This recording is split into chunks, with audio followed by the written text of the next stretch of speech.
Hey YouTube, what's up? Coach Chris here from Holiday Tennis. This video, I want to go over my process for tennis improvement. Up at the top here, we have shadow tennis. Shadow tennis, I think, is the purest theoretical form of tennis that we have. It involves only yourself and your racket. That's a lot of the training that I do off the court is shadow tennis, because I can do it in my apartment, I can do it outside, no matter the weather, don't really need a partner for that. It's a very personal form of training, really focuses on the connection between my hand and my racket, that grip, getting used to it. And it sounds easy to get a grip on a racket, or once you can be told a grip, but to really feel it takes a lot of time, just that connection from the hand to the grip. I feel a lot of players struggle with, especially if you're at the novice or intermediate level. The feel and the confidence isn't there because of the lack of touch on the grips. I'm a huge proponent of shadow tennis because that's just going to get a racket in your hand more often, and practicing your strokes, your rhythm, what body part to incorporate, how it flows. That's why I'm a huge believer in shadow tennis, and that's why I think way more novice and intermediate players should incorporate this into their game, because it's free. All it does is it costs your time for sure, and it costs mental focus, because when you're doing these shadow strokes, you're not just randomly doing stuff. You're executing movements in a particular way that's going to help the improvement process. That's what shadow tennis is. The next one we go down here is self rally. Very beginning stages of self rally, which I do a lot with my junior players and novice adults, is just the continental grip, lifting the ball up, letting it bounce, just being in complete control in that world. As it's such a fundamental aspect of tennis, is just, can you control the ball? Can you bounce it up? Maybe switch to your backhand.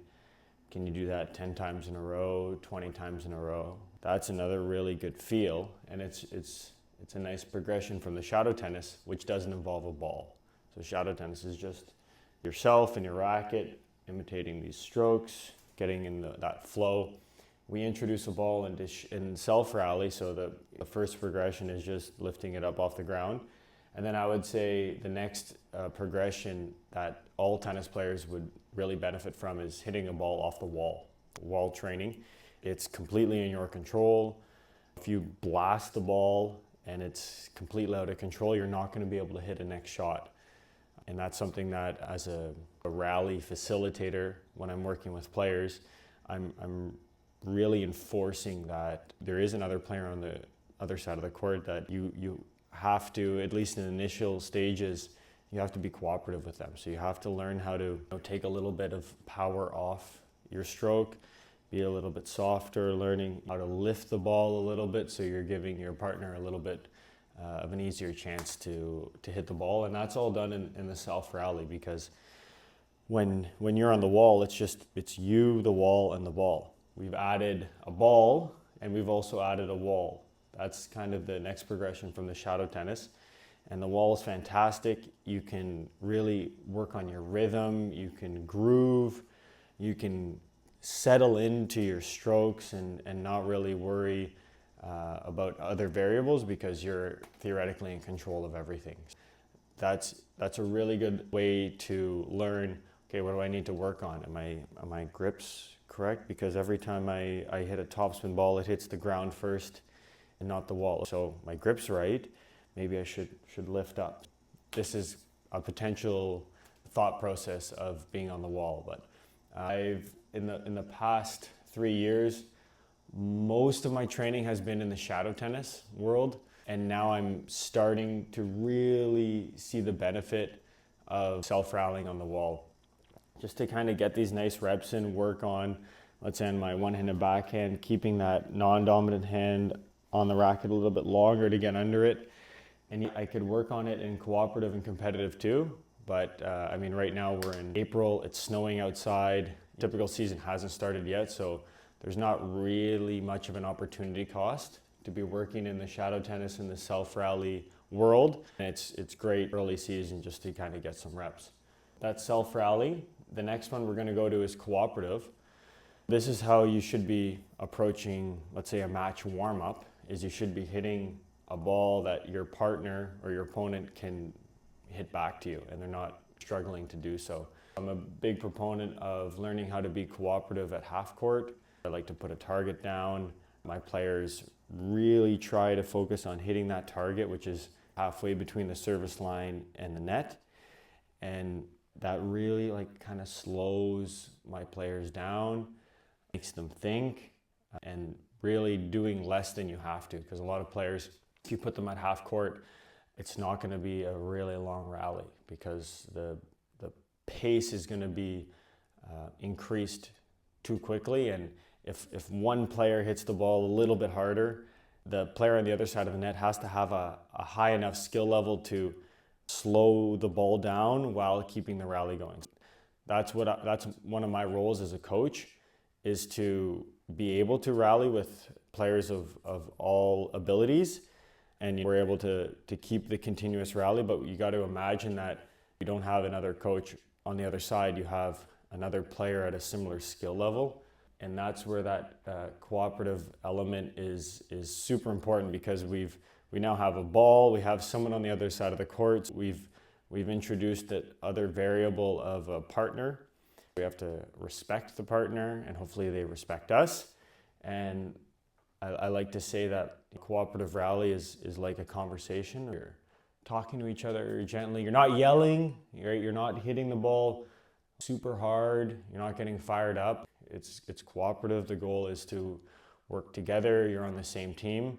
And then once that's established, and the biggest variable I found at the novice and intermediate level is just chilling out on the pace, not hitting it too hard. Giving players a target is nice because it's a nice metric. You hit that one 10 meters past the target.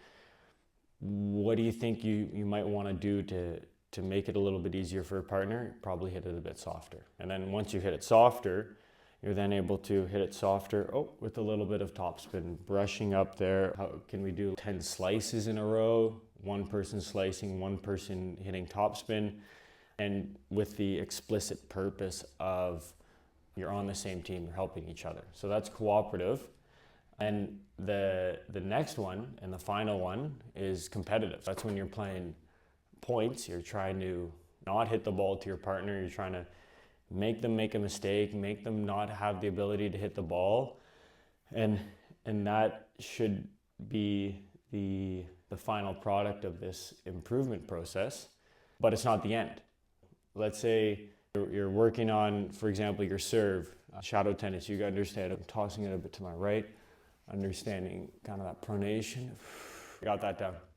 Self-rally, I'm going to do that on a wall. I'm going to practice serving on a wall. Serve practice is inherently self-rally, right? You don't really need someone else to work on it. You're doing this, let's say, over the net, so serving it over the net with no partner. Then we got a cooperative. I have a partner on their side. They're going to return it to me. So I'm going to serve it. I'm going to get in a nice ready position. And then my partner is going to return it, and see if we can do that a couple of repetitions in a row to get some confidence. And then we're going to do that in a game. There's something on the line, there's some pressure, there's some nerves. The score is involved. That really can affect our mentality. It shouldn't, in theory, affect our technique, but it does, because that's what pressure does. Let's say I go out and play a set with a buddy. My serve kind of let me down. I was hitting too many in the net, so I was maybe collapsing too much because I'm tensing up, I'm not as loose, I'm finishing down. Now the next day, or even right after that match, okay, shadow tennis, what was the core issue there? I wasn't really lifting up with my legs, I wasn't getting under the ball, extending. That's the focus for the next round, and that's based off my performance in the competitive world. That's how this improvement process works. This is a giant circle of improvement. It doesn't have to be necessarily in this way. You can go, I had a subpar showing in my competitive serving game. I'm just gonna go on the court, and I'm gonna be hitting just serves, focusing on that. And if you're doing it, you can choose which one you want to do. Shadow tennis, which, you know, you're not going to involve a ball, but you can involve the tossing process, going up and really like visualizing and imagining it, and then getting on a court, doing it with a ball. I believe be extended to other sports and other areas of life, but what I've focused on is tennis. This is very personal to me. This is something that I've thought of. I bet something else exists like this.